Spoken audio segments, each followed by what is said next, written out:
Hi, I am Roger Jose, Managing Director of Alpha Academy and Genius Integrated School, Alappuzha. 2025 കീമിന് application submit ചെയ്യുമ്പോൾ ആ application submission പ്രോസസ്സിങ്ങിൽ നമ്മൾ എന്തെങ്കിലും മിസ്റ്റേക്കുകൾ വരുത്തിയിട്ടുണ്ടെങ്കിൽ, എന്തെങ്കിലും വിട്ടുപോയിട്ടുണ്ടെങ്കിൽ ഇതൊക്കെ കറക്റ്റ് ചെയ്യാനുള്ള അവസരം കേരള എൻട്രൻസ് കമ്മീഷൻ നൽകിയിരിക്കുന്നു. ഈ മാർച്ച് 12 വരെയാണ് കറക്ഷൻ വിൻഡോ ഓപ്പൺ ആയിരിക്കുന്നത്. 6 കാര്യങ്ങൾ നമുക്കിപ്പോൾ കറക്റ്റ് ചെയ്യാം. 1 by 1 ആയിട്ട് നമുക്ക് നോക്കാം. ഫസ്റ്റ് വൺ, എങ്ങനെയാണ് ഞാൻ കറക്റ്റ് ചെയ്യേണ്ടത്? ആദ്യമായി നമുക്ക് ചെയ്യാൻ പറ്റുന്ന കറക്ഷൻ എന്ന് പറയുന്നത്, നമുക്ക് അറിയാം ഈ കീമിന് ആപ്ലിക്കേഷൻ സബ്മിറ്റ് ചെയ്യുമ്പോൾ 4 സെക്ടറിലേക്കാണ് ഇവിടെ അഡ്മിഷൻ പ്രൊസീജിയർ കംപ്ലീറ്റ് ചെയ്യുന്നത്. First one, engineering. കേരളത്തിലെ ബിടെക് കോഴ്സുകൾക്ക്, അത് പ്രൈവറ്റ് സെക്ടറോ ഗവൺമെൻറ് സെക്ടറോ NRI സീറ്റുകളോ ഏതുമാവട്ടെ, കേരളത്തിലെ മുഴുവൻ ബിടെക് കോഴ്സുകൾക്കും അഡ്മിഷൻ ലഭിക്കാനുള്ള കീമിൻ്റെ എൻട്രൻസ് എക്സാമിനേഷൻ എഴുതാനുള്ള ആപ്ലിക്കേഷൻ പ്രൊസീജിയർ. രണ്ടാമത്തത്, മെഡിക്കൽ സെക്ടറിലേക്ക്, കേരളത്തിലെ മുഴുവൻ മെഡിക്കൽ കോഴ്സുകളിലേക്കും MBBS, BDS, ഹോമിയോ, ആയുർവേദം, veterinary, agriculture, fisheries, forestry, Siddha, Unani, biotechnology, corporation and banking ഉൾപ്പെടെയുള്ള മുഴുവൻ മെഡിക്കൽ കോഴ്സുകളിലേക്കും അഡ്മിഷൻ കിട്ടാനുള്ള മെഡിക്കൽ സെക്ടറിലേക്ക് വേണ്ടിയിട്ടുള്ള ആപ്ലിക്കേഷൻ പ്രൊസീജിയർ. ഇതിന് വേണ്ടിയിട്ട് നമ്മൾ മെഡിക്കലിന് എക്സാമിനേഷൻ എഴുതണ്ട, പക്ഷേ ഇവിടെ ആപ്ലിക്കേഷൻ സബ്മിറ്റ് ചെയ്യണം. എഴുതേണ്ട എക്സാമിനേഷൻ നീറ്റ് എക്സാമിനേഷനാണ്. അപ്പോൾ മെഡിക്കലിന് എന്നെ കൺസിഡർ ചെയ്യണമെന്നുള്ള ആപ്ലിക്കേഷൻ പ്രൊസീജിയർ. മൂന്നാമതായിട്ട് വരുന്നത് B.Pharm കോഴ്സുകളാണ്. ഈ ഫാർമസി കോഴ്സിലേക്ക് എന്നെ കൺസിഡർ ചെയ്യാൻ വേണ്ടിയിട്ടുള്ള ആപ്ലിക്കേഷൻ പ്രൊസീജിയർ.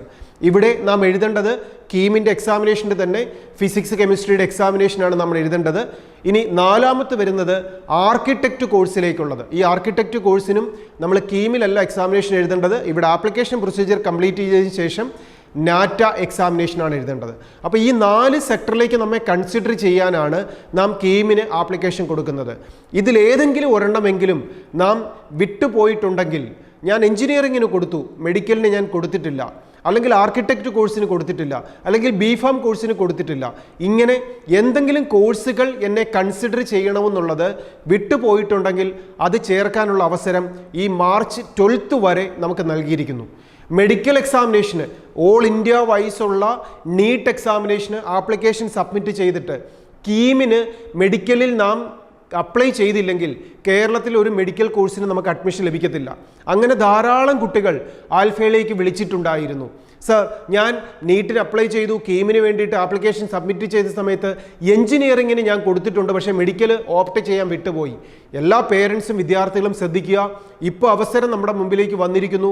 ഈ മാർച്ച് 12-ാം തീയതിക്ക് മുമ്പായി ഈ 4 സെക്ടറിൽ ഏതെങ്കിലും ആപ്ലിക്കേഷൻ സബ്മിറ്റ് ചെയ്യാൻ, ടിക്ക് കൊടുക്കാൻ, ഓപ്ഷൻ കൊടുക്കാൻ വിട്ടുപോയിട്ടുണ്ടെങ്കിൽ അത് സബ്മിറ്റ് ചെയ്യാൻ ശ്രദ്ധിക്കുക. ഇതാണ് ഒന്നാമത്തെ കറക്ഷനായി എൻട്രൻസ് കമ്മീഷൻ നൽകിയിരിക്കുന്നത്.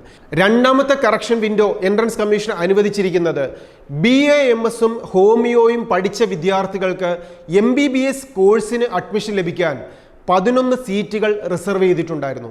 അത് BAMS കഴിഞ്ഞ വിദ്യാർത്ഥികൾക്ക് 7 സീറ്റുകളും ഹോമിയോ കോഴ്സ് കഴിഞ്ഞ വിദ്യാർത്ഥികൾക്ക് BHMS കഴിഞ്ഞവർക്ക് 4 സീറ്റും, അങ്ങനെ 11 സീറ്റായിരുന്നു ഇതുവരെ റിസർവേഷൻ ഉണ്ടായിരുന്നത്.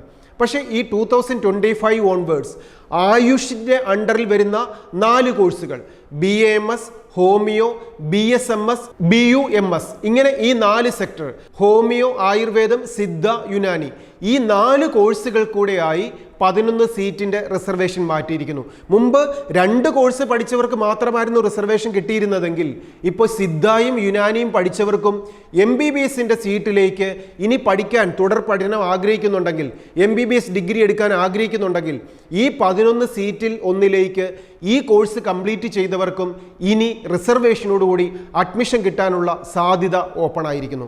ഇതാണ് രണ്ടാമതായി എൻട്രൻസ് കമ്മീഷൻ നൽകിയിരിക്കുന്ന ചേഞ്ച് എന്ന് പറയുന്നത്.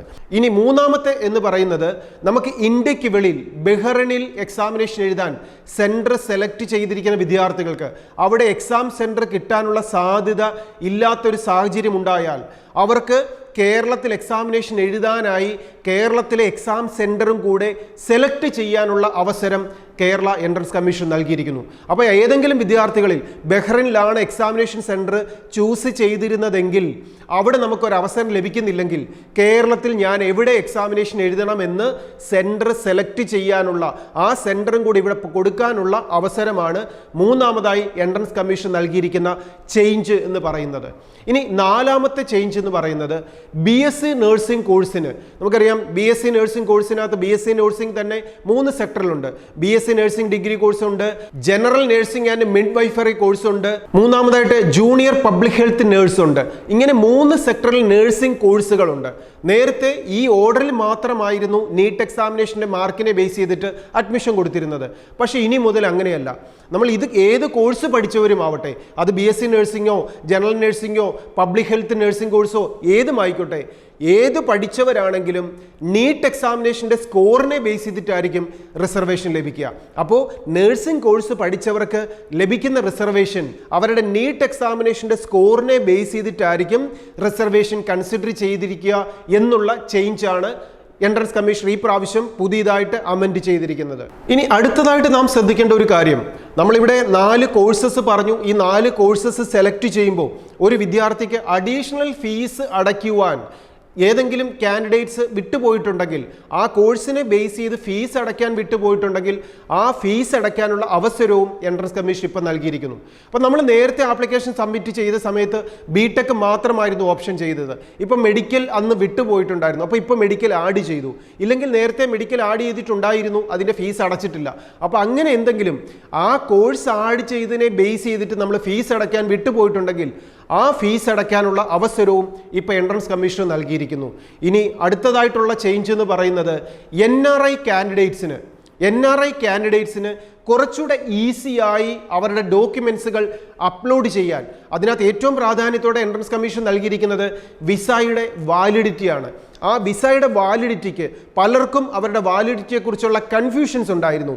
എനിക്ക് ഇക്കാമയാണ് കയ്യിലുള്ളത്, അല്ലെങ്കിൽ എൻ്റെ ജോബ് വിസ ഇങ്ങനെ ഒരു പാറ്റേണിലാണ്. ഇങ്ങനെയുള്ള കാര്യങ്ങളിൽ കുറച്ചുകൂടെ ക്ലാരിഫിക്കേഷൻ, നമ്മുടെ കയ്യിലുള്ള ഡോക്യുമെൻസിൽ ഏതാണെങ്കിലും നമുക്ക് എംബസിയെ കൊണ്ട് അറ്റസ്റ്റ് ചെയ്യിപ്പിച്ചിട്ട് അത് സബ്മിറ്റ് ചെയ്യാൻ ഈസി വേയിൽ ഒരു NRI സ്റ്റാറ്റസ് നേടിയെടുക്കാനുള്ള ഡോക്യുമെൻസിൻ്റെ മെത്തേഡാണ് അവിടെ നൽകിയിരിക്കുന്നത്. ഈ പുതിയ നോട്ടിഫിക്കേഷൻ നോക്കി എല്ലാ NRI കാൻഡിഡേറ്റ്സും തങ്ങൾക്ക് ഏറ്റവും ബെസ്റ്റായിട്ട് കൺസിഡർ ചെയ്യാൻ പറ്റുന്ന ഡോക്യുമെൻസുകൾ ഏതൊക്കെയാണ് എൻട്രൻസ് കമ്മീഷൻ അനുവദിച്ചിരിക്കുന്നത് എന്ന് പ്രോസ്പെക്ടസിൻ്റെ പുതിയ അമെൻമെൻറ്റ് ചെക്ക് ചെയ്തിട്ട് ആ ഡോക്യുമെൻറ്റ്സ് സബ്മിറ്റ് ചെയ്യുന്നതിലൂടെ NRI സ്റ്റാറ്റസ് നമുക്ക് ഈസിയായിട്ട് നേടിയെടുക്കാനുള്ള ഒരവസരവും എൻട്രൻസ് കമ്മീഷൻ നൽകിയിരിക്കുന്നു.